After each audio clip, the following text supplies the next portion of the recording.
කලින් වීඩියෝ එකේ අපි කතා කරා කෑෂ් ෆ්ලෝ එකක් ප්‍රෙපෙයාර් කරගන්නේ කොහොමද කියලා හරියටම.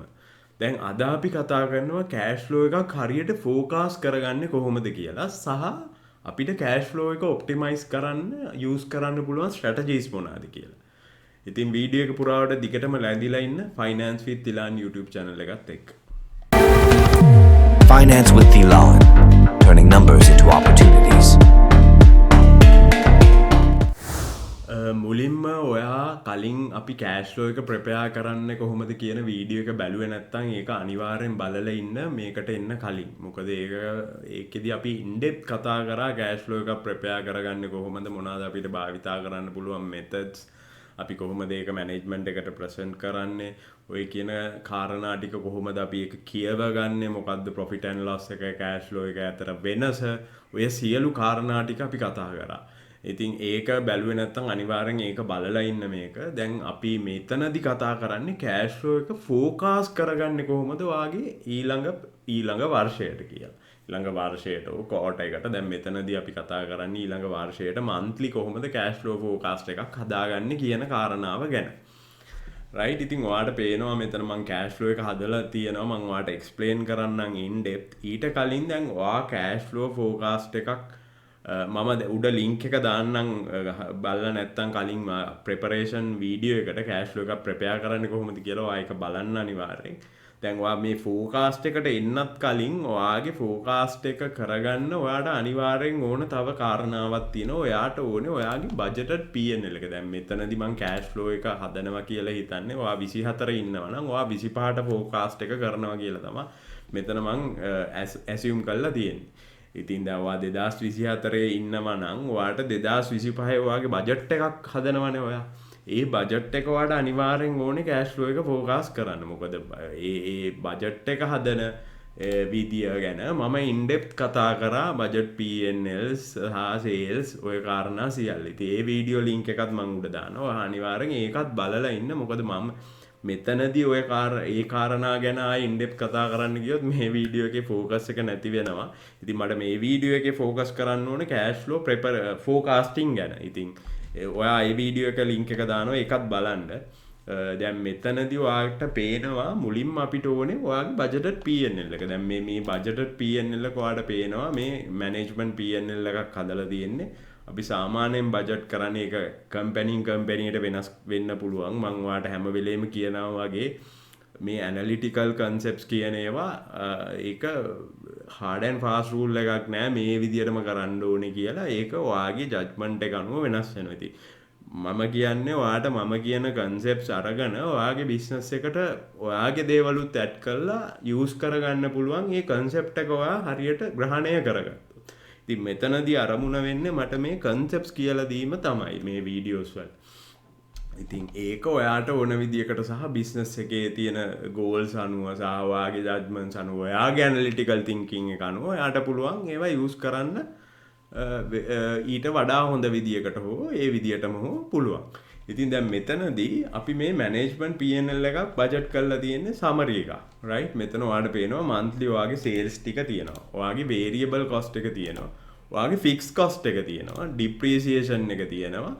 ඔයාගේ ඔපරේටින් ප්‍රොෆිට් එක තියෙනවා. ආයේ ඔයාගේ interest income and interest expenses තියෙනවා. ඉතින් මේ ටික තමයි කී අයිටම්ස් ටික මෙතන ප්‍රොෆිට් බිෆෝර් ටැක්ස් එකට වෙනකන් තමයි මෙතනදී අපි බජට් P&L එක කරලා තියෙන්නේ ප්‍රොෆිට් බිෆෝර් ටැක්ස් එකට වෙනකම්.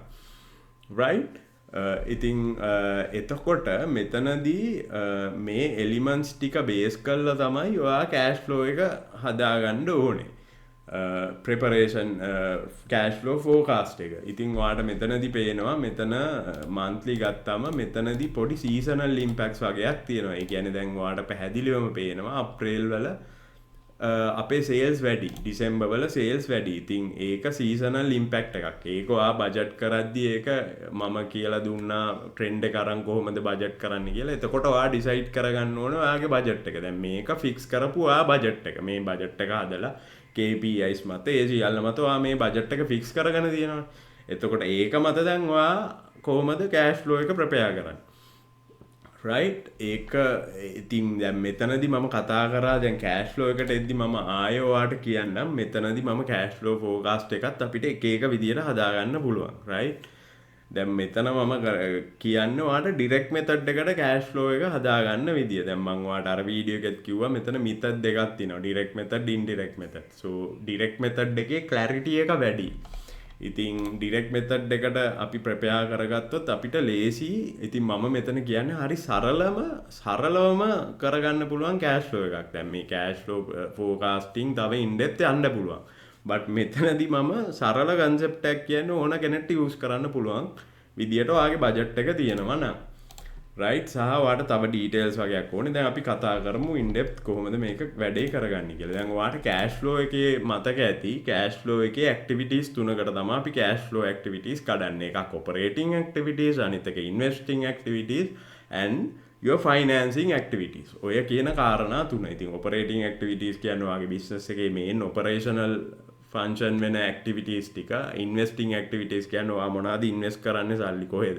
assets වල invest කරනවා, fixed deposits වල invest කරන්න පුළුවන්. එතකොට interest received එකක් එන්න පුළුවන්. ඔයාට capex spent එකක් සහ capex විකුණලා එන ආදායමක් තියෙන්න පුළුවන්. එතකොට financing activities කියන්නේ ඔයාගේ loans සහ OD loans වලින් යන interest තමයි mainly සහ ඔයාගේ share capital එකට ඔයාට share capital එකෙන් ඔයාට එන investment එක. ඔයාට එන සල්ලි ටික share capital issue කරලා එන සල්ලි ඔය කාරණා ටික තමයි financing activities කියන්නේ. දැන් මේ කාරණා තුනට ඔයා focus කරගන්න ඕනේ. එතකොට දැන් ඔයාගේ operating activities කියන්නේ mainlyම ඔයාගේ කස්ටමර්ස් ලගෙන් ඔයාට හම්බෙන සල්ලි ටිකයි සප්ලයර්ස් ලට ඔයාගේ වෙන සල්ලි ටික ඔයාගේ ඔපරේටිංగ్ එක්ස්පෙන්සස් වලට ඔයා ගෙවන්න ඕන කොටසක් තියෙනවනේ ඔය ටිකයි ඔයාගේ ටැක්ස් එකයි ඔයාගේ ඉන්ට්‍රස්ට් පේමන්ට්ස් උත් මෙතනදී අපි කෑෂ් ෆ්ලෝ එකේදී සලකන්නේ ඔපරේටිං ඇක්ටිවිටි එකක් විදියට මම ඒක එක්ස්ප්ලেইন කරා ඔයාට ප්‍රෙපරේෂන් එකේදී ඉතින් අනිවාර්යෙන් මේ ප්‍රෙපරේෂන් වීඩියෝ එක බලන්න මොකද මම මෙතන ආයේ මේවා ඉන් ඩෙප්ත් එක්ස්ප්ලেইন කරන්න යන්නේ නැහැ මට මෙතන ඔයා ෆෝකාස්ට් එක කරගන්න විදියයි ඔයාගේ කෑෂ් ෆ්ලෝ එක ඔප්ටිමයිස් කරගන්න විදියයි තමයි මට මෙතන කතා කරන්න එතකොට ඔයාට පේනවා දැන් මේ බජටඩ් P&L එකේ ඔයාගේ සේල්ස් ප්‍රෙඩික්ෂන් එක තියෙනවානේ මේ මාස 12ට ඔයාගේ ප්‍රෙඩික්ෂන් එක තියෙනවා දැන් ඔයා ඊට පස්සේ ඔයා ඩිසයිඩ් කරන්න ඕන ඔයාගේ ක්‍රෙඩිට් පීරියඩ් එක කීයද කියලා ඔයාගේ බේසිකලි ක්‍රෙඩිට් පීරියඩ් එක සාමාන්‍යයෙන් ගොඩක් කම්පැනිස් වල 30 days බට් ඒක ඔයාගේ කම්පැනි වෙනස් වෙන්න පුළුවන් 45 වෙන්න පුළුවන් 60 වෙන්න පුළුවන් 15 වෙන්න පුළුවන් ක්‍රෙඩිට් පීරියඩ් එකක් නැති වෙන්න පුළුවන් දැන් සුපර් මාකට් එකක් වගේ ගත්තොත් ක්‍රෙඩිට් පීරියඩ් නැහැනේ එතකොට ඒ මාසෙම සල්ලි ඒ මාසෙම හම්බ වෙනවා ඒ වගේ ඔයාගේ බිස්නස් එක අනුව තමයි ඒක ඩිසයිඩ් කරන්නේ දැන් මෙතන උදාහරණෙදි මම ඇසියුම් කරලා තියෙනවා ඔයාගේ ක්‍රෙඩිට් පීරියඩ් එක 30 days කියලා රයිට් එතකොට ඔයාගේ බිස්නස් එකේ ක්‍රෙඩිට් පීරියඩ් එකක් නැත්තම් සහ එක්ක කෑෂ් නම් කෑෂ් සේල්ස් නම් ඒ විදියට කරන්න ඕනේ. ඒ කියන්නේ කෑෂ් සේල්ස් නම් ඔයාගේ ජනවාරි වල සේල් එක ඔයාගේ ජනවාරි වල කෑෂ් ෆ්ලෝ එකට සමානයි. රයිට්? දැන් මෙතනදී 30 days ඉඳලා ඔයාගේ ජනවාරි වල සේල් එක කලෙක්ට් වෙන්නේ පෙබරවාරි වල. රයිට්? එතකොට ඔයාට මෙතන ඩිසෙම්බර් ඇක්චුවල් ඩීටේල්ස් උත් ඕනේ. දැන් ඔයාගාව ඩිසෙම්බර් ඇක්චුවල්ස් තියෙනවා. මෙතන තියෙනවා ඔයාගේ බජටඩ් P&L එක. එතකොට ඔයා දන්නවා මේ ඩිසෙම්බර් සේල් එක ඔයාට කලෙක්ට් වෙනවා අනිවාර්යෙන් ජනවාරි වල. ඉතින් මේක සමහරලාට සාමාන්‍යයෙන් අපි assumption එකක් යනවා නම් යන්නේ අපි සේල් එකක් කරන්නේ අනිවාර්යෙන් සල්ලි කරගන්නනේ. රයිට්? එතකොට ඒ පදනම් මත තමයි යන්නේ. දැන් ඔයාට හිතෙන්න පුළුවන් මේ 200 මේ ගානම හරියට කලෙක්ට් වෙන එකක් නැහැ කියලා. ඔව් එහෙම වෙන්න පුළුවන්. බට් අපිට assumption එකට යද්දි අපි සේල් එක කරන්නේ මොන පදනමෙන්ද සල්ලි ගන්න. එතකොට අනිවාර්යෙන් අපි assumption එකේදී 210 අනිවාර්යෙන් අපි කලෙක්ට් වෙනවා. ඒ පදනමෙන්නේ බඩු විකුණන්නේ. නැතුව භාගයක් කලෙක්ට් වෙයි කියලා නෙමෙයිනේ. එතකොට ඒක තමයි බේස් එක. ඉතින් ඔයාගේ දේ 210 ඔයා ඒ විදිහට ෆෝකස් කරන්න ඕනේ. දැන් ඔයාගේ මේ 210 ජනවාරි වල කලෙක්ට් වෙනවා. ඊට පස්සේ 184 පෙබරවාරි වල කලෙක්ට් වෙනවා. එහෙම මාසයක් පස්සට දාලා තමයි ඔයාට සල්ලි අතට හම්බෙන්නේ. ඒ විදිහට මේක දාගන්න ඕනේ. මොකද සීසනල් ඉම්පැක්ට්ස් තියෙනවානේ. දැන් ඔයාට මෙතනදී පේනවා අපිට ජනවාරි වල ලොකු ක්ලෑෂ් ෆ්ලෝ එකක් එනවා. මොකද අපිට දෙසැම්බර් වල සේල් එක හයි. මෙතන අප්‍රේල් වල අපේ සේල් එක හයි හින්දා මෙතනදී අපිට ඒක ෆ්ලෝ වෙනවා මැයි වලට. එතකොට අපිට එහෙම ප්‍රෙඩික්ට් කරගන්න පුළුවන්. මේ මාසේ අපිට වැඩිපුර සල්ලියක් හම්බෙනවා කියන එක. එතකොට අපේ කෑෂ් ෆ්ලෝ එක කරයි. දැන් මෙතනදී තව කාරණාවක් මට කියන්න ඕනේ. දැන් මේ ඔයාගේ රෝලින් සල්ලි ටිකනේ. මේ රෝල් වෙන සල්ලි ටික. දැන් ඔයා හිතන්නකෝ ඔයාට ලොකු ඩෙටර් කෙනෙක් හිටියා කියලා. අවුස්ටෑන්ඩිං. එතකොට ඔයා මෙතනට තව කාරණයක් ගන්න ඕනේ ඒ රෝලින් සල්ලි වෙන අමතරව පරණ ඩෙට් වලින් ඔයා කොච්චර කලෙක්ට් කරනවද? දැන් මම මෙතනදී ඒක ගත්තේ නැත්තේ ඔයාගේ බිස්නස් එක මත ඒක ඩිපෙන්ඩ් වෙනවා. මොකද ඔයා තමයි ඒක ඩිසයිඩ් කරන්න ඕනේ. මොකද පරණ ඩෙට් වල ඔයා තමයි දන්නේ මොනවද තියෙන ඩිස්ඇග්‍රීමන්ට්ස්, රයිට්? එතකොට කොච්චර අපිට කලෙක්ට් කරගන්න පුළුවන් වේද? කොච්චර ඔයා කස්ටමර්ව පුෂ් කරනවද මේක කලෙක්ට් කරගන්න? ඔයාට තමයි තේරෙන්නේ මේ පරණ ඩෙප් කලෙක්ට් කරගන්න ඇත්තටම පුළුවන්ද බැරිද? එතකොට ඔයා ඒක මත තීරණය කළා ඔයාට පුළුවන් පරණ ඩෙප් වලින් කොච්චර කලෙක්ට් කරනවද කියලා මෙතනට ඇඩ් කරගන්න. මේ රෝලින් ඩෙට් එකට අමතරව ඔයාගේ පරණ ඩෙප් වලින් ඒක ඉතින් ඔයාගේ බිස්නස් ඩිසිෂන් එක. ඒක ඉතා ක්‍රිටිකල්. ඒතර ඔයාට ෂුවර් නම් පරණ ඩෙප් වලුත් තව මෙතනින් 100ක් විතර ඇඩ් වෙනවා කියලා ඔයා මේක 338 කරන්න ඕනේ. එතකොට අරකට ඔයාගේ ඕල් ඩෙප්ට් එකත් ඇඩ් කරන්න ඕනේ. එහෙම ඇඩ් කරලා තමයි ඔයාගේ කෑෂ් රිසීව්ඩ් එක ඔයා ගන්න ඕනේ. එතන ඔයාලට පැහැදිලි ඇති ඒ කාරණාව. ඊට පස්සේ කෑෂ් පේඩ් ටු සප්ලයර්ස්. මේ සප්ලයර්ස් කෑෂ් පේඩ් ටු සප්ලයර්ස් උත් ඔයාගේ ඕල්ඩ් අවුට්ස්ටෑන්ඩින් තියෙනවා නම් ඒකත් ඒ විදිහට තමයි කරන්න ඕනේ. දැන් මෙතනදී මම මේ ඔයාගේ එදිනෙදා එක්ස්පෙන්ස් එක එදිනෙදා පේමන්ට්ස් තමයි අරන් තියෙන්නේ. ඒ කියන්නේ දැන් ඔයාගේ වේරියබල් කොස්ට් එක තමයි මේන්ලි මෙතනදී මම කන්සිඩර් ගන්න. ඔයාගේ වේරියබල් කොස්ට් එක නවා සප්ලයර්ස්ට ගෙවන්නේ ට්‍රේඩ් පේබල් සම්බන්ධ. ඒතකොට ට්‍රේඩ් පේබල් සම්බන්ධයෙන් සාමාන්‍යයෙන් ඔයාලට ක්‍රෙඩිට් පීරියඩ් එකක් තියෙනවා අනිවාර්යෙන්. දැන් මෙතනදී මම කන්සිඩර් කරන්නේ 30යි කියලා. සමහර විට එහෙම නොවෙන්නත් පුළුවන්. ඔයාට ඉතින් මේක ඉන්ඩෙප්ත් කරනවා නම් ඔයාට පුළුවන් ඔයාගේ ඔයාට ඒකට ඕනේ සප්ලයර් වයිස් එක්ස්පෙන්ස් එක ගන්න. සප්ලයර් වයිස් එක්ස්පෙන්ස් එක අරගෙන සප්ලයර් වයිස් ක්‍රෙඩිට් පීරියඩ් වෙනස් වෙන්න පුළුවන්. ඉතින් එහෙම ඉන්ඩෙප්ත් කරගන්නත් පුළුවන්. බට් සරලව අපි බැලුවොතින් අපි ඇවරේජ් ක්‍රෙඩිට් පීරියඩ් එකක් අරන් මොකද එහෙම ඉන්ඩෙප්ත් කරනවා නම් සෑහෙන ඔයාට කාලයක් යනවා. ඉතින් ඔයාට පුළුවන් ඔයාගේ මේන් සප්ලයර්ස්ලා ටික බලන්න. මේන් සප්ලයර්ස්ලා කියන්නේ 80-20 රූල් කියලා එකක් තියෙනවනේ. ඒ කියන්නේ ඔයාගේ ඒ කියන්නේ සමහර පොඩි සප්ලයර්ස්ලාගේ ඉම්පැක්ට් එක ඔයාට ලොකුවට මේකට දැනෙන්නේ නැහැ. ඔයාගේ majority of suppliersලා ඉන්නේ මොන පීරියඩ් ක්‍රෙඩිට් පීරියඩ් රේන්ජ් එකේද? අන්න ඒක ඔයා බලන්න ඕනේ ඉතින්. ඒගොල්ලෝ ඉන්නේ 30 day රේන්ජ් එකේ නම් ඔයාට 30 apply කරන්න පුළුවන්. ඒගොල්ලෝ ඉන්නේ 45 නම් ඔයාට 45. මොකද අනිත් 20% වල ලොකු ඉම්පැක්ට් එකක් ඔයාට දැනෙන්නේ නැහනේ. මේකට ඒකින්ද ඔයාගේ කෑෂ් ෆ්ලෝ ඩිසිෂන් එකට ඒක ලොකුවට ඉම්පැක්ට් වෙන්නේ නැහැ. ඉතින් ඒ වගේ කාරණා ඔයාගේ කොමන් සෙන්ස් වලින් බලලා ඔයා දාගන්න ඕනේ කන්සෙප්ට් එක ඇතුළට. ඉතින් එතකොට වේරියබල් කොස්ට් එක ඔයාට ක්ලියර්. දැන් වේරියබල් කොස්ට් එකත් සේල් එක වගේ දැන් මේ 95 ඔයාට ගෙවන්න වෙන්නේ ජනවාරි වල. ඒ වගේ මාසයක් පස්සට දාලා ඔයාගේ වේරියබල් කොස්ට් එක මෙතන පේ වෙනවා කියලා අපි දාගන්න ඕනේ. ඊට පස්සේ ඔයාගේ ඔපරේටිං එක්ස්පෙන්සස්. දැන් මෙතන ඔපරේටිං එක්ස්පෙන්සස් කියන්නේ ඔයාගේ මේන්ලි ෆික්ස් කොස්ට් එක. දැන් ෆික්ස් කොස්ට් එක අනිවාර්යෙන් අපි ෆික්ස් කොස්ට් එක නම් ඒ දරන මාසෙම ගොඩක් දුරට අපිට 90%ක්ම ගෙවන්න වෙනවා. රයිට්? ඔයාගේ රෙන්ට්, යුටිලිටීස්. හරිද? ඒවා සාමාන්‍යයෙන් ඒ මාසෙම ගෙවන්න වෙනවා. ඉතින් එක මාසයක් පරක්කු වෙලා යුටිලිටි ගෙව්වට ඒකේ රෝලින් ඉෆෙක්ට් එකක් ලොකුවට නෑ. YTD ඉම්පැක්ට් එක. ඉතින් එතකොට ෆික්ස් කොස්ට් එක සාමාන්‍යයෙන් ෆ්ලැට් නේ යන්නේ. ස්ටැග්නන්ට් තමයි බිස්නස් එක ෆික්ස් කොස්ට් එක යන්නේ ගොඩක් දුරට. පොඩි වෙනස්කම් වෙන්න පුළුවන්. මැජොරිටි ෆික්ස් කොස්ට් එකක් වෙනස් වෙන්නේ නැහැ. එහෙමනම් ඔයාගේ බිස්නස් එකේ මොකක් හරි ලොකු රිපෙයාර් මේන්ටෙනන්ස් එකක් එකපාර හිට වෙන්න ඕනේ. ඒ වගේ ඉතින් අන්යුෂුවල් ඒවා වෙන්න පුළුවන්. බට් මෙතන සමස්තයක් විදියට ඔයාගේ බිස්නස් එකේ ෆික්ස් කොස්ට් එක යන්නේ රූල් එකක් විදියට සාමාන්‍යයෙන් ඒක ස්ටැග්නන්ට් තමයි ගොඩක් දුරට මේන්ටේන්. එතකොට අපිට කෙලින්ම මේක ෆ්ලැට් ඇප්ලයි කරන්න පුළුවන්. ෆ්ලැට් කියන්නේ මේක මාසෙට අදාළ එක හිට වෙනවා කියන එකෙන් ලින්ක් කරගන්න පුළුවන් මෙතන. මේ කෙලින්ම මේ මාසෙට අදාළ ෆික්ස් කොස්ට් එක ලින්ක් වෙනවා. එතකොට ඔපරේටිං එක්ස්පෙන්ස් එකත් හරි. ඉන්කම් ටැක්ස් එක ඔයාගේ දැන් මට මෙතන බජට් P&L එකේ මම ඉන්කම් ටැක්ස් එක ගෙනල්ලා නැහැ. බට් ඔයාට ඉන්කම් ටැක්ස් එකත් බජට් කරගන්න පුළුවන්. රයිට්? මොකද ඔයාගේ අර සෙල්ෆ් ඇසෙස්මන්ට් වල ඔයා ඉන්කම් ටැක්ස් ෆෝකාස්ට් එකක් හදන්න එපා.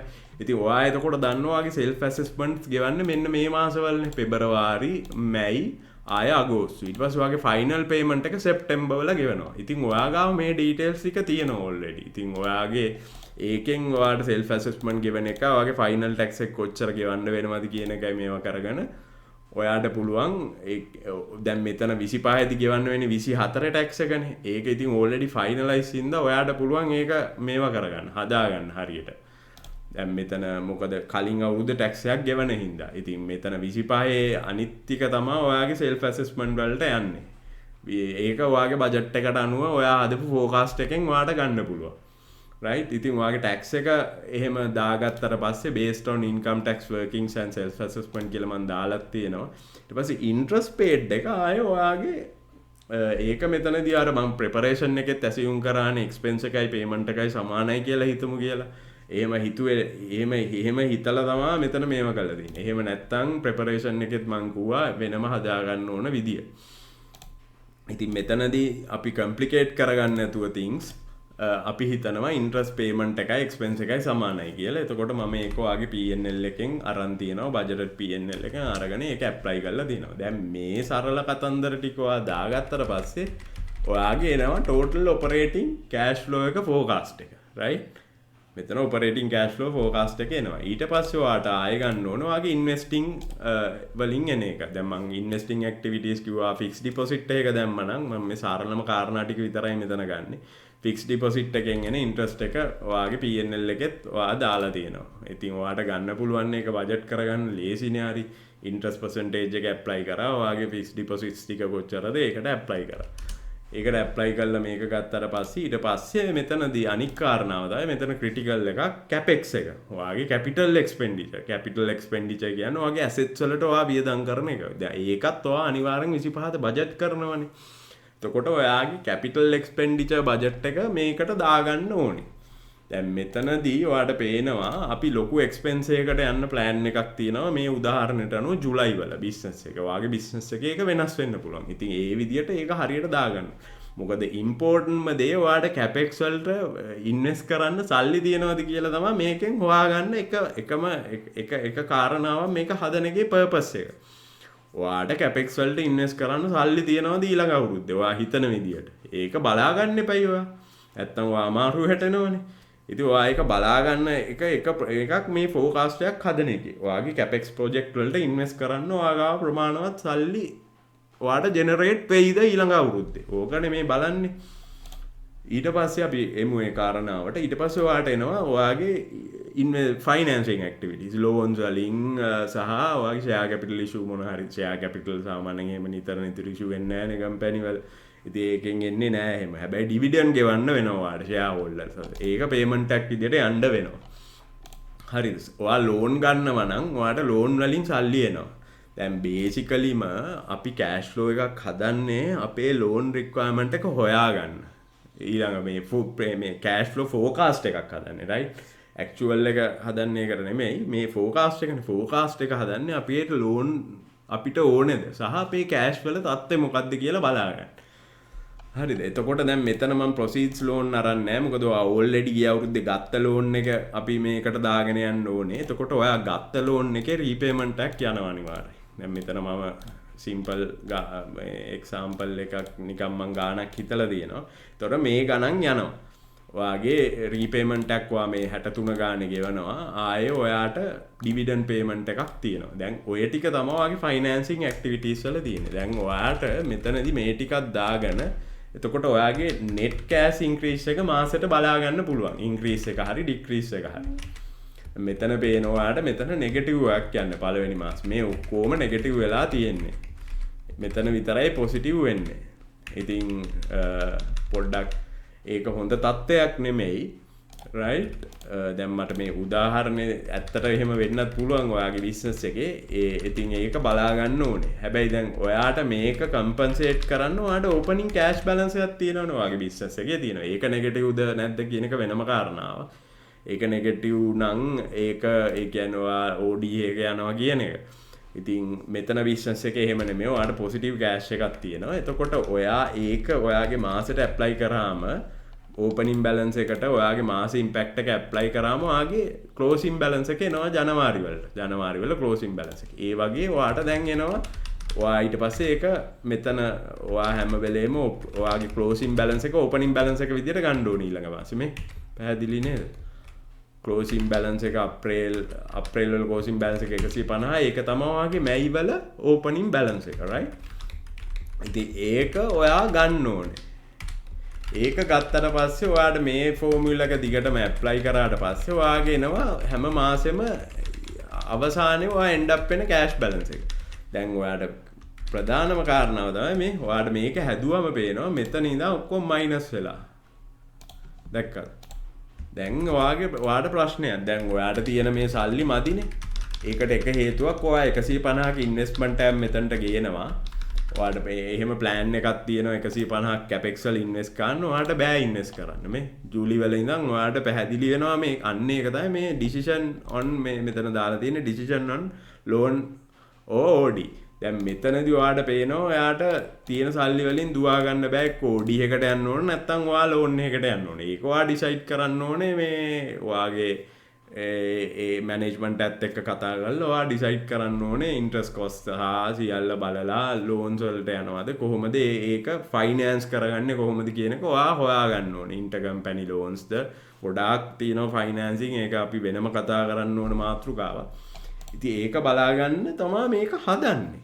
රයිට්. දැන් ඔයාලට පැහැදිලිනේ මේ ෆෝකාස්ට් එකේ අරමුණ මේක බලාගන්න. දැන් ඔයාලට පේනවා ජූලයි වල ඉඳන් පොඩි ක්‍රිටිකල් තත්ත්වයක් තියෙනවා. රයිට්.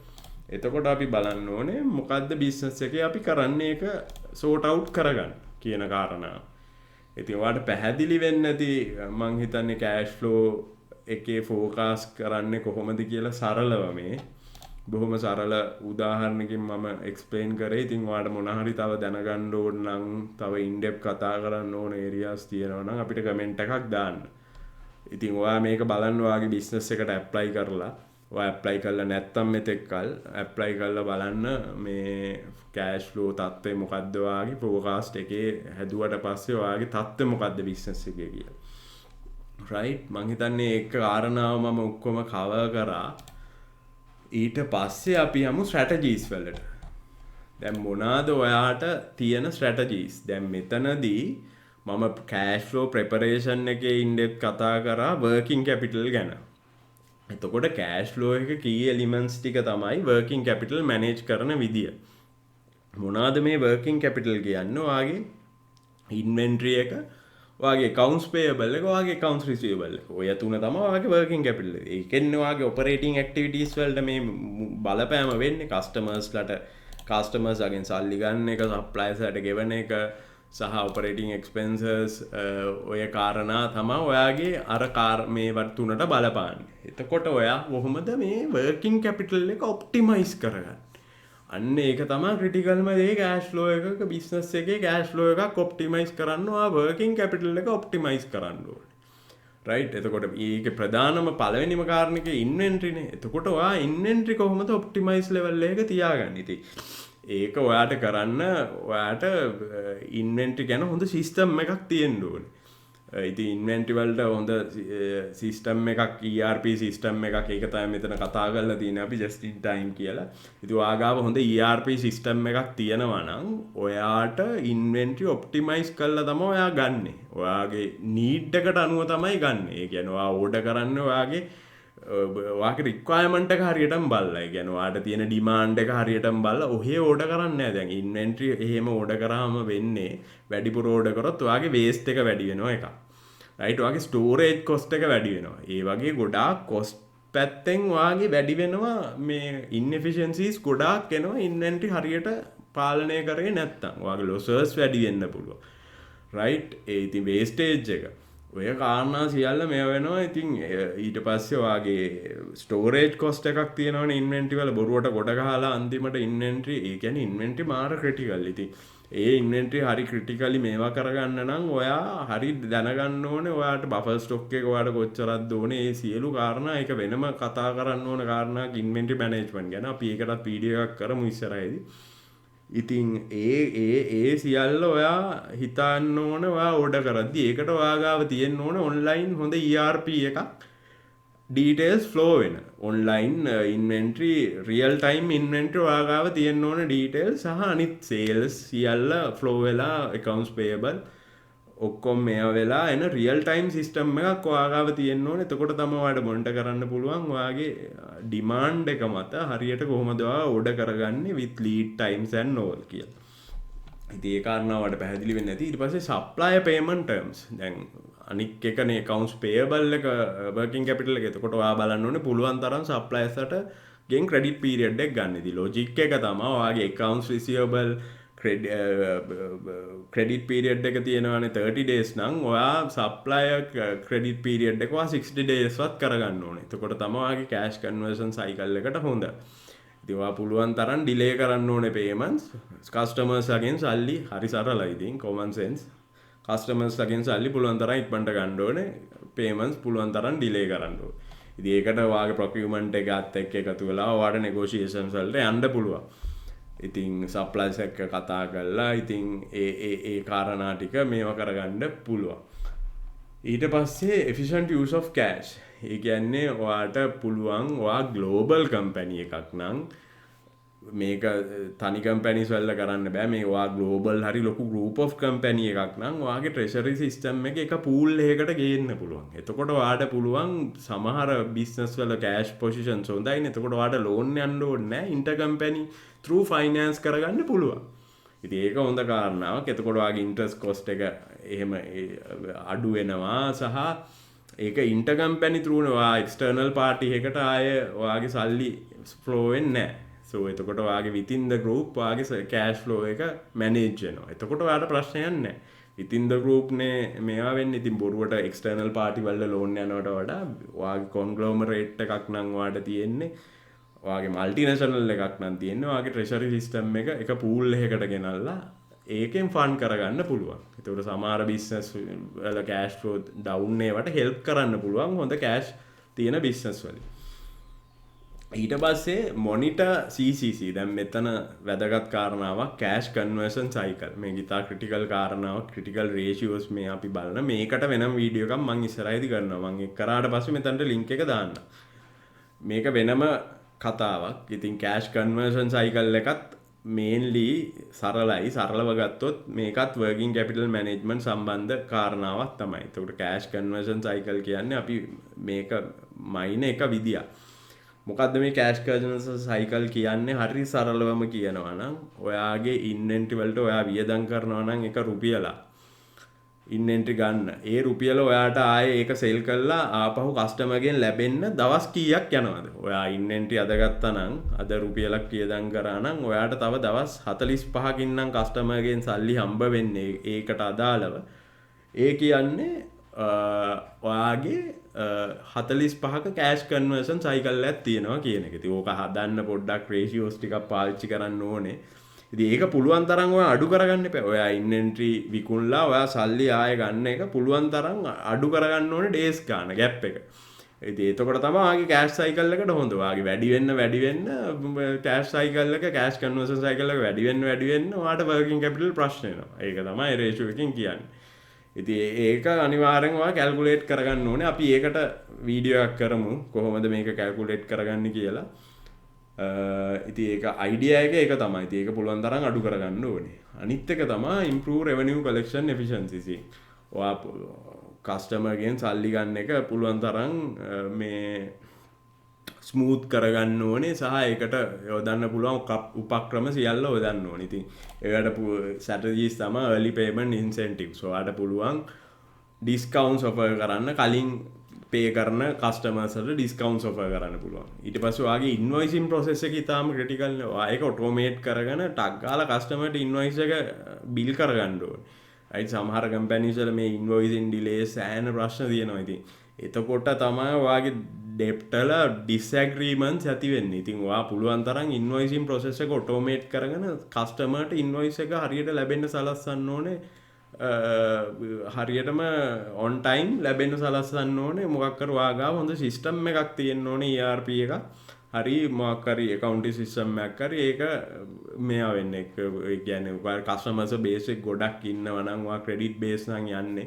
ඔයාට අග්ගාලා customer ට email එකකින් හරි මොකක් හරි mechanism එකක් තියෙන්න ඕනේ. customer ට හරියට ගිහිල්ලා ඒක ඔයාට assure වෙන්න ඕනේ. ඒක customer ට receive වුණා කියන එක. ඉතින් ඒ ෆීඩ්බැක් එක ඔයාට තියෙන්නත් ඕනේ. ඒ විදිහට ඒක ඔයාගේ සිස්ටම් එක මේව කරගන්න ඕනේ. right ඊට පස්සේ regular follow ups establish a credit control team to follow up. ඉතින් ඔයාගේ කොහොමත් credit control sales team එක සහ ඔයාගේ වෙනම credit control team එකක් ඉන්න පුළුවන්. ඉතින් regularly debt follow up එක වෙන්න ඕනේ. ඒ කියන්නේ ඔයා sales team එක push කරන්න ඕනේ. ඔයා finance විදියට sales team එක push කරන්න ඕනේ debt collection වලට. ඉතින් ඔයාට පුළුවන් වාගේ CEO එක් අහු වෙලා වාට මීටින්ස් දාන්න රෙගියුලර්ලි වීක්ලි මීටින්ස් දාන්න පුළුවන් බයි වීක් මන්ත්ලි දාන්න පුළුවන් මන්ත්ලි දාලා වාට පුෂ් කරන්න පුළුවන් 1 by 1 ඔයාගේ ඒජින් එක අරගෙන ඔයාගේ ඩේටාස් ඒජින් එක අරන් ඔයා රිවිව් කරන්න ඕනේ මොනවාද ඒ පරණ ඩේටාස්ලා ඉන්නේ ඒජින් එක මෙතනදී ඉතා ක්‍රිටිකල් ටූල් එකක් ඔයාගේ ඩෙප්ට් ෆලෝ අප් එකට ඒජින් එක අරගෙන ඔයා බලන්න ඕනේ ඔයාගේ පරණ ඩේටාස්ලා ඉන්නේ කවුද ඒ අදාළ DRIස්ලා කවුද ඒ ඩේටාස්ලා සම්බන්ධයෙන් ඉන්න සේල්ස් ටීම් එකේ ඒගොල්ලන්ව අරගෙන ඔයා ඒගොල්ලන්ව පුෂ් කරන්න ඕනේ මේ වැඩේට ඉතින් ඒක ෆලෝ අප් කරගෙන ඔයාගේ ඩෙප් ටික පරණ ඩෙප් ටික කලෙක්ට් කරගන්න එකට ඔයා අවධානය දෙන්න ඕනේ අර මම ෆෝකාස්ට් එකෙත් කිව්වා වගේ ඔයාගේ රෝලින් ඩෙප් එකට අමතරව දෙකම එකට යන්න ඕනේ. ඉතින් එතකොට ඔයාගේ පරණ ඩෙප් එක බලා ගන්න ඔයාට තියෙන ටූල් එක තමයි ඩේටා සේජින් එක. අපි ඒක ගැන ඉදිරියේදී වීඩියෝ එකක් කරමු. ඊට පස්සේ credit worthiness perform a detailed credit checks before extending credit term to customers. ඒ කියන්නේ ක්‍රෙඩිට් චෙක් එක ක්‍රෙඩිට් වර්දිනස් එක බලන්න ඕන ඔයා කස්ටමර්ගේ දෙන්නම් වාලේ ක්‍රෙඩිට් දෙන්න යන්න නරකයි. මොකද ඊට පස්සේ කස්ටමර් බංකොලොත් වුණොත් ඔයාට ඒ ඩෙප්ට් එක රිකවර් කරගන්න බැරි වෙනවා. ඒකට එයාගේ ක්‍රෙඩිට් වර්දිනස් එක ඔයා ඇනලයිස් කරගන්න ඕනේ. ඉතින් එයාගේ ෆයිනෑන්ෂල්ස් බලලා එයා කොච්චර ස්ටේබල්ද කියන එක ඔයාට ඇනලයිස් කරගන්න ඕනේ. ඔයා ක්‍රෙඩිට් ටර්ම් එක සෙට් කරත් ඉතින් මේ ක්‍රෙඩිට් ටර්ම් සෙට් කරන එක ඒක ගැන අපි වෙනම වීඩියෝ එකක් කරන්න ඕනේ එක ලොකු මාතෘකාවක් ඉතින් ඒ වගේ අපි ඉස්සරහට ඒක ගැනත් කරමු ඉතින් ඔයා ක්‍රෙඩිට් වර්දිනස් එකත් ඔළුවේ තියාගන්න නැත්තම් මොකද ඔයා අනවශ්‍ය විදියට ක්‍රෙඩිට් ටර්ම්ස් දීලා කස්ටමර්ස්ලාට අන්තිමට වෙන්නේ සල්ලි ටික එකහුව කරගන්න බැරි වෙලා ගොඩ ගැහිලා ඔයාගේ ඩේටාස් ඒජින් එක කුණු ගොඩක් බවට පත් වෙනවා. ඉතින් ඒක කරගන්න එපා. ඊට පස්සේ ඔයාලට ෆැක්ටරින් වලට යන්න පුළුවන්. ඉතින් ෆැක්ටරින් වලට ගියාම ඔයාලට පර්සන්ටේජ් එකක් ගෙවන්න වෙනවා. ඉතින් එතකොට ඔයාගේ ඩෙප්ට් එකම ඔයාලට හම්බ්‍රිකා වෙන්නේ නැහැ. ඉතින් බැරිම නම් ඔයාලට මේක යන්න ඕන අන්තිම ඔප්ෂන් එකක් විදියට ෆැක්ටරින් වලට. ඉතින් එතනට නොවන තත්ත්වයට ඔයා බලා ගන්න ඕනේ ඔයාගේ ඩෙප්ට් එක මේ විදියට ෆලෝ අප් කරලා ක්‍රෙඩිට් වර්දිනස් කරලා ඉන්වොයිසින් සිස්ටම්ස් හරියට දාලා ඔයා ඉන්ටර්නලි දෙන ඉන්සෙන්ටිව් එකක් දීලා ඔයා ෆැක්ටරින් වලට යන්නේ අන්තිම ඔප්ෂන් එක විදියට. එතනට යන්න කලින් සහ ඩෙප්ට් එක වාගේ නැති වෙන්න කලින් ඔයා වග බලා ගන්න ඕනේ අනික් සියලු කාරණා ඩෙප්ට් එක කලෙක්ට් කරගන්න එක සම්බන්ධයි. right මෙතන ස්ට්‍රීම්ලයිනින් ඩෙප්ට් මැනේජ්මන්ට් කියන්නේ ඔයාගේ ලෝන් පෝර්ට්ෆෝලියෝ එක ඔයා කොහොමද මැනේජ් කරගන්නේ. දැන් ඔයාගේ ලෝන්ස් කතන්දරේ එද්දි ඩෙප්ට් රීස්ට්‍රක්චරින් ඔයාට පුළුවන් බෑන්ක්ස් එක්ක නෙගෝෂියේට් කරලා දැන් ඔයාගේ ලෝන්ස් ගෙවා ගන්න ටිකක් අමාරු පොසිෂන් එකක ඔයා ඉන්නවා නම් ඔයාට එක්ස්ටෙන්ඩ් රීපේමන්ට් පීරියඩ් කරගන්න පුළුවන්. ඔයාගේ රීපේමන්ට් පීරියඩ් එක්ස්ටෙන්ඩ් කරගන්න ඊට පස්සේ ඔයාට බෑන්ක්ස් එක්ක නෙගෝෂියේට් කරගන්න වෙනවා මේකදී. ඉතින් මේක ලොකු ප්‍රොසෙස් එකක්. ඉතින් ඊට පස්සේ බෑන්ක්ස් එක්ක කතා කරලා ඉන්ට්‍රස්ට් රේට්ස් නෙගෝෂියේට් කරගන්න ඕනේ. ඉතින් ඔයාට එතකොට කෑෂ් ෆ්ලෝස් හදලා ඒගොල්ලන්ට පෙන්වන්න වෙයි. ඉතින් එහෙම ඩිස්කෂන් එකකට ගිහිල්ලා පුළුවන් ඔයාට මේ මෙතනදී දැන් ඒ වගේ වැඩවලටත් අපි කෑෂ් ෆ්ලෝ ෆෝකාස්ට් අනිවාර්යෙන් අපි හදන්න ඕනේ බිස්නස් එකේ.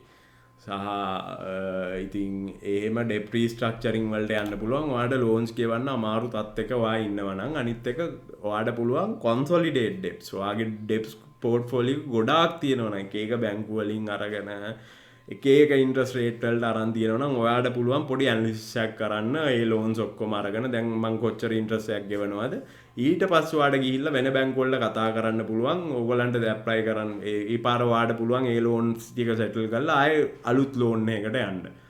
එතනදී ඔයා ඒක බලන්න ඕනි. ඉතින් ඇනලිසිස් එකක් කරලා ඔයාට ඒක වාසිද කියලා. ඉතින් ඒවා නෙගෝෂියේෂන්ස් වලට යන්න ඕනේ බැංක් එකේ. ඉතින් ඒවාදී ඇනලිසිස් ගොඩක් කරන්න වෙනවා. ඔයාගේ ඉන්ට්‍රස්ට් කොස්ට් එක බලලා කෑෂ් ෆ්ලෝ හදලා එහෙම බලන්න වෙනවා. ඉතින් ඒ වගේ ඒවට යන්න පුළුවන්. ඔයාට දැනට තියෙන ලෝන් ටික ගෙවා ගන්න අමාරු නා. අනිත් එක මේ ෂෙඩියුලින් පේමන්ට්ස් කියන එක ඉතා වැදගත්. මොකද ඔයා ඉන්ට්‍රස්ට් රේට්ස් හරියට ගෙවන්න එපා. නැත්තම් ඉන්ට්‍රස්ට් and ඔයාගේ මේ ප්‍රින්සිපල් එක ලෝන් එකේ ඕක හරියට ඔයා ගෙව්වේ නැත්තම් ඔයාට පෙනල්ටි අනම්මනම් වදිනවා. ඔයාට ඇඩිෂනල් කොස්ට් එකක් යනවා. ඉතින් ඒක හරියට මොනිටර් කරගන්න ඕනේ. ඒකට ඔයාට පාවිච්චි කරන්න පුළුවන් ඔටෝමේටඩ් පේමන්ට් ෂෙඩියුල්ස්. නැත්තම් මැනුවල් හරි පාවිච්චි කරන එක හරි අවධානයෙන් ඉන්න ඕනේ. ඔයා ඒක හරියට ගෙවනවා වෙලාවට කියන තැන. ඒක ඉතා ක්‍රිටිකල්. ඊට පස්සේ ඔයාගේ කැපෙක්ස් එකනේ ඔයාගේ මේන්. දැන් අපි මෙතනදිත් කතා කරේ මේ කැපෙක්ස් එක ස්පෙන්ඩ් එකේ හින්දා තමයි අපිට මෙතන නෙගටිව්ස් එන්නේ කියලා. කෑෂ් ෆ්ලෝ එකේ. ඉතින් ඔයාගේ කැපෙක්ස් ස්පෙන්ඩ් එක කන්ට්‍රෝල් කරගන්න ඕනේ. එතකොට ඔයා හැම ප්‍රොජෙක්ට් එකකටම ඉන්වෙස්ට් කර ඉන්න බෑ ඔයාගේ කෑෂ් ෆ්ලෝ එක අවුල් නම්. එතකොට ඔයා ප්‍රයෝරිටයිස් කරන්න ඕනේ ඔයාගේ කැපෙක්ස් ප්‍රොජෙක්ට්ස්. ඒ කියන්නේ හයි රිටර්න් ලෝ රිස්ක් ප්‍රොජෙක්ට්ස් තමයි ඔයා කරන්න ඕනේ. හැම ප්‍රොජෙක්ට් එකකටම ඔයාට යන්න බෑ. එතකොට සමහර කැපෙක්ස් ප්‍රොජෙක්ට් ඔයාට ඩිලේ කරන්න වෙනවා. මොකද ඔයාගේ කෑෂ් ෆ්ලෝ එක ප්‍රයෝරිටයිස් කරන්න. එතකොට ඔයාට මෙතනදී බිස්නස් කේසස් හදන්න වෙනවා කැපෙක්ස් ප්‍රොජෙක්ට්ස් වලට. ඒක ගැන අපි වෙනම කතා කරමු. ඒක වෙනම පාඩමක්, වෙනම මාතෘකාවක්. කැපෙක්ස් ප්‍රොජෙක්ට්ස් කොහොමද ඇනලයිස් කරගන්න ෆීසිබිලිටි එක කියන එක. එතන ෆයිනෑන්ෂල් මොඩලින් ගැන අපි වෙනම කතා කරමු. ඉතින් එතනදී ඔයාට මේ කැපෙක්ස් ප්‍රයෝරිටයිස් කරන එක කෑෂ් ෆ්ලෝ ඔප්ටිමයිසේෂන් එකේ එක ක්‍රිටිකල්ම කාරණාවක්. අනිත් එක තමයි non essential expenses ඔයා පුළුවන් තරම් අඩු කරගන්න ඕනේ. ඩිෆර් කරන්න කියන්නේ ඒවා පස්සට දාන්න ඕනේ. postpone projects that don't immediately contribute to cash flow. එතකොට cash flow එක optimize කරන්න එක විදියක්. ඉතින් ඔයාගේ non-essential expenditure පොඩ්ඩක් පස්සට දාන එක. අනිත් එක ලීස් කරන්න පුළුවන් අර කැපෙක්ස් වලම කාරණාවක්. ඔයා කැපෙක්ස් ස්පෙන්ඩ් විදියට ඔයාට දැන් මෙතන මේ උදාහරණයක් විදියට මෙතන මේ 150 එකපාර හිට් වෙන්නේ නැහැ ඔයා ලීස් කරොත්. ඔයාට මේක එතකොට ස්ප්‍රෙඩ් වෙනවනේ. ලීස් පේමන්ට් එකක් විදියට දැන් කැපෙක්ස් එකක් නම් ඔයා ඉනිෂියලි ඉන්වෙස්ට් කරන්න ඕනේ මේ 150ම.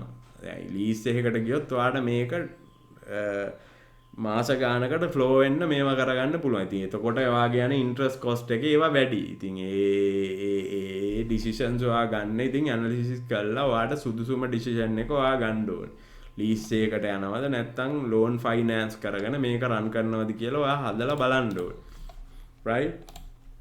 ඉතින් ඊට පස්සේ ඔයාගේ use asset sales to fund capex. ඒ කියන්නේ ඔයාගේ තියෙනවා නම් underutilized asset මොන හරි non operating assets ඒවා විකුණලා ඔයාට පුළුවන් ඔයාගේ capex වලට සල්ලි හොයාගන්න එකෙන්. ඒක එක විදියක්. ඉතින් business වල ඕන තරම් ඒක ගන්නවා underutilized asset, පරණ assets ටික අරගෙන inefficient assets තියෙනවා නම් ඒවා විකුණලා අලුත් assets වලට සල්ලි හොයාගන්න පුළුවන්. capex budget එක closely monitor කරන්න ඕනේ. regularly track capex spending to ensure it stays within budget. ඒක අනිවාර්යෙන් business එකේ අනිවාර්යෙන් capex budget එක actual එකයි අනිවාර්යෙන් monitor කරන්න ඕනේ. ඒක සාමාන්‍ය ඕන business එකක ගන්නවා capex budget එකයි. ඒක අපි in depth කතා කරමු capex ගැන වෙනම session එකකින්. මෙතන සමහර ගොඩක් ආවුන කාරණා අපිට වෙනම වීඩියෝස් වල අරන් කතා කරන්න තියෙනවා. ඉතින් අපිට එක දිගටම රැඳිලා ඉන්න ඒකින්ද මේ හැම කාරණාවක්ම විස්තරාත්මකව සහ සරලව අපි කතා කරනවා. ඉතින් ඔයාට වැදගත් වෙනවා ඔයාගේ බිස්නස් එකට එතකොට මේ concepts use කරගන්න. සහ අපිට පුළුවන් ඕගොල්ලෝ එක්කත් engagement එකකට ඇවිල්ලා අපි මොනවාද තව කතා කරන්න ඕනේ මාතෘකා හැම වෙලේම අපි බලන්න ඕනේ value addition එකක් කරන්න. ඉතින් ඒක හින්දා අපි මෙතනත් මේ channel එකේ තරමුණ value addition එකක් කරන්න සමාජයට. ඉතින් ඒක හින්දා අපි මේක discussion එකක් විදිහට ඕගොල්ලන්ගේ comments අනිවාර්යෙන් දාන්න. අපිට ඒවා වැදගත් වෙනවා. මොනවාද මේකේ කතා කරන්න ඕනේ තව නොතේරෙන තැන් තව මොනවාද මේ කාරණා සම්බන්ධයෙන් ඕගොල්ලන්ගේ තව මොනවාද තියෙන inputs මීට අමතරව. ඉතින් එතකොට මේක two way communication එකක් විදිහට යන්න පුළුවන් අපිට. ඉතින් බොහොම ස්තුතියි අපිත් එක්ක මේ වීඩියෝ එක සමග රැඳිලා හිටියට. අපිව subscribe කරන්න. බොහොම ස්තුතියි.